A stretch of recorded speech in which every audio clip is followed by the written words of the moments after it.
अपने चैनल पर फ्रेंड्स, आज की इस वीडियो में 36 साइज़ का बैक नेक डिज़ाइन मैं आप लोगों के साथ शेयर करूंगी डीप नेक पर। तो सबसे पहले हमें अस्तर के फैब्रिक को इस तरह से सीधा कर लेना है, एक लाइन बना के। इसके बाद में आपको टोटल लेंथ लेनी है, तो जितनी भी लेंथ आप तैयार रखना चाहते हैं उसमें 1 इंच मार्जिन का प्लस करके टोटल लंबाई आप यहाँ पर रखिएगा। तो टोटल लेंथ मैंने रखी है 14.5 इंच। 13.5 लेंथ मुझे इसकी तैयार रखनी है। शोल्डर और आर्म होल का जो मेजरमेंट है वो आपको लेना है। मैं यहाँ पे 36 साइज़ का बैक पार्ट बना रही हूँ। तो शोल्डर लिए हैं 5.5 इंच, आर्म होल लिए हैं 1.25 इंच, चेस्ट का चौथा भाग लिया है 9 इंच और 1.5 इंच एक्स्ट्रा लेंगे मार्जिन के लिए। कमर है 30 इंच, उसका चौथा भाग लेंगे 7.5 इंच, 1.5 इंच एक्स्ट्रा लेंगे मार्जिन के लिए और 1 इंच आपको एक्स्ट्रा रखना है बैक पार्ट की प्लेट्स के लिए। बैक पार्ट के आर्म होल की गोलाई आपको 1.25 इंच पर देनी है। तो मैंने यहाँ पर मार्किंग पूरी कर ली है और अब हमें इसे कट कर लेना है। तो बैक पार्ट को देखिए मैंने यहाँ पर इस तरह से कट कर लिया है। अब इसे मैन फैब्रिक पर रखकर कट करेंगे। गले का मेजरमेंट लेना है। गले की विड्थ रखी है 2.5 इंच। गले की लंबाई रख रही हूँ मैं यहाँ पर 11 इंच की और नीचे से गले की चौड़ाई रखेंगे हम यहाँ पर 3 इंच। चौकोर एक बॉक्स बना लेना है। अब हमें गले का शेप ड्रॉ करना है। तो बीच में से 1.5 इंच पे आपको एक मार्किंग कर लेनी है 1.5 इंच पे और इस तरह से आपको इसे शेप दे देना है। इस शेप को आपको ऊपर की तरफ मिला देना है। तो गले की लंबाई चौड़ाई आप अपने अकॉर्डिंग कम ज़्यादा करके ले सकते हैं। गले की मार्किंग करने के बाद में हमें इसे कट करना है। तो इस तरह से नेक को कट करेंगे अस्तर पे। तो ये पैटर्न आपको रखना है। अभी इसमें से हम ऊपर से डिज़ाइन का पैटर्न अलग से कट करेंगे।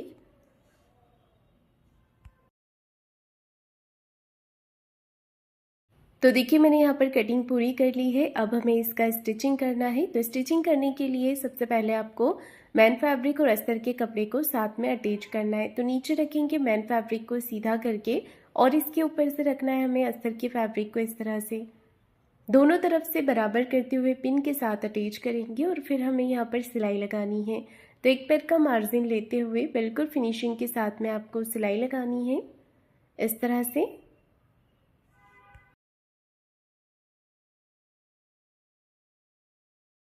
सिलाई लगाने के बाद में जो एक्स्ट्रा फैब्रिक है इसे आपको कट करके निकाल देना है और अस्तर के बराबर से इसे कर लेना है।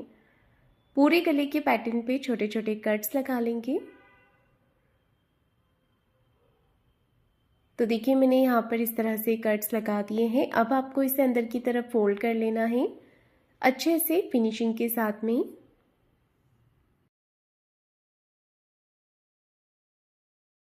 देखिए हाथों से अच्छे से हमें नेक को फिनिशिंग कर देनी है और ऊपर से एक सिलाई लगा देनी है।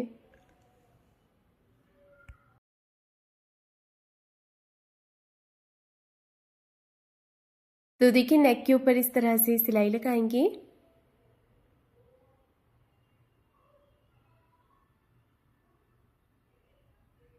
पूरे नेक पे मैंने सिलाई लगा दी है। फिर से एक बार आपको कपड़े को हाथों से फिनिशिंग कर देनी है और फिर बाहर की तरफ से सिलाई लगानी है। कपड़े को हाथों से फिनिशिंग करते जाना है और सिलाई लगाते जाना है इस तरह से।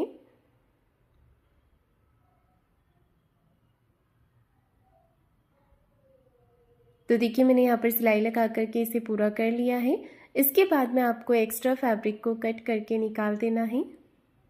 तो बाहर की तरफ जितना भी फैब्रिक आ रहा है इसे आपको कट करके निकाल देना है।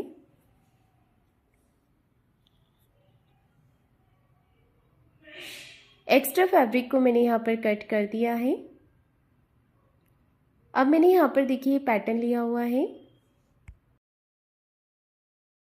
तो देखिए 1.5 इंच की चौड़ाई रखकर हमें इस पैटर्न को इस तरह से कट कर लेना है अस्तर के ऊपर।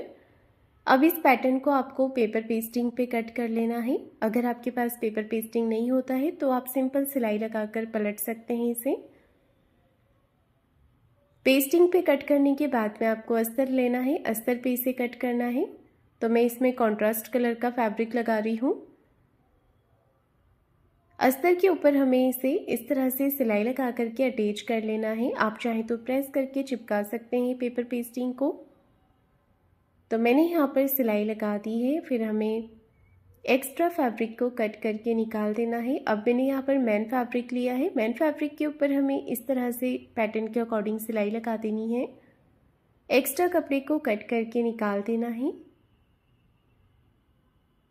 अब इस पैटर्न पे छोटे छोटे कट्स लगा देने हैं जिससे कि हमारा फैब्रिक अच्छे से अंदर की तरफ फोल्ड हो जाए। अब इसे अंदर की तरफ फोल्ड करते हुए अच्छे से इसे फिनिशिंग कर देनी है और एक सिलाई आपको ऊपर से लगा देनी है फिनिशिंग की।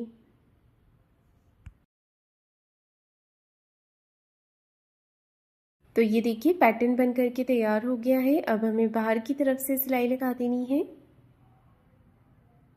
बाहर से भी मैंने यहाँ पर सिलाई लगा दी है। अब मैंने यहाँ पर कपड़े के कुछ पैटर्न लिए हैं। तो 3 इंच की लंबाई चौड़ाई में कपड़े के पैटर्न लेकर के इसे ट्रायंगल शेप में आपको फोल्ड करके तैयार कर लेना है। फिर एक के ऊपर एक इस तरह से रख लेंगे और सिलाई लगा करके अटैच कर देंगे। तो सिलाई मैंने यहाँ पर लगा दी। अब इसे बीच में अच्छे से आपको सेट कर लेना है। ये देखिए इस तरह से बीच में इस पैटर्न को लगा लेना है और इसके बाद में हमें इस पैटर्न को अटैच करना है अपने ब्लाउज़ के साथ में। तो ब्लाउज़ का और पैटर्न का सेंटर मार्क आपको कर लेना है। दोनों तरफ से बराबर करते हुए रख लेंगे और पहले आपको इसे पिन के साथ में अटैच कर लेना है। उसके बाद ही ब्लाउज़ पर अटैच करना है।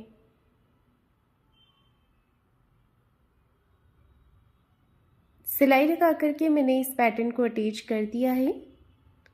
अब हमें बैक पार्ट में डॉट लगा लेना है। तो सेंटर से कपड़े को फोल्ड करके 4 इंच की लंबाई में डॉट लगाएंगी दोनों ही तरफ। फिर नीचे की तरफ हमें कमर पट्टी अटैच कर लेनी है। 1.5 इंच की चौड़ाई में आपको पट्टी को कट करना है। तो आप यहाँ पर सिंगल फोल्ड कर सकते हैं या फिर इस तरह से डबल फोल्ड करके भी अटैच कर सकते हैं।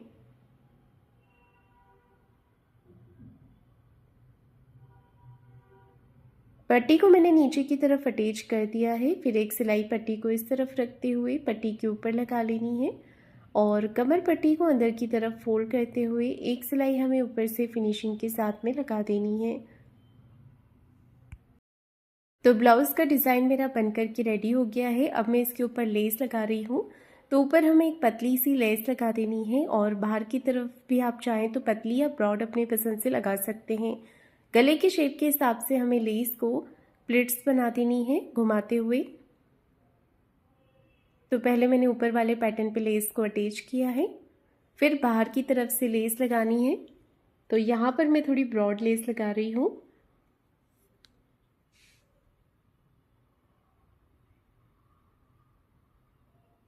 जहाँ पर भी आप लेस को घुमाएंगे एक छोटी सी प्लेट्स डाल देनी है लेस को घुमाते हुए, ताकि गले का जो शेप है वो लेस के साथ में बिल्कुल बराबर से दिखे। ये देखिए इस तरह से लेस को पूरे नेक पे मैंने अटैच कर दिया है। अब एक सिलाई हमें दूसरी तरफ से भी लगा लेनी है जिससे कि लेस अच्छे से सेट हो जाए। तो देखिए इसी के साथ ये नेक डिज़ाइन बन करके तैयार हो गया है। तो फ्रेंड्स आप लोगों को ये नेक डिज़ाइन कैसा लगा है मुझे कमेंट करके ज़रूर बताइएगा। वीडियो को लाइक शेयर ज़रूर कीजिएगा और चैनल को सब्सक्राइब ज़रूर करें। धन्यवाद।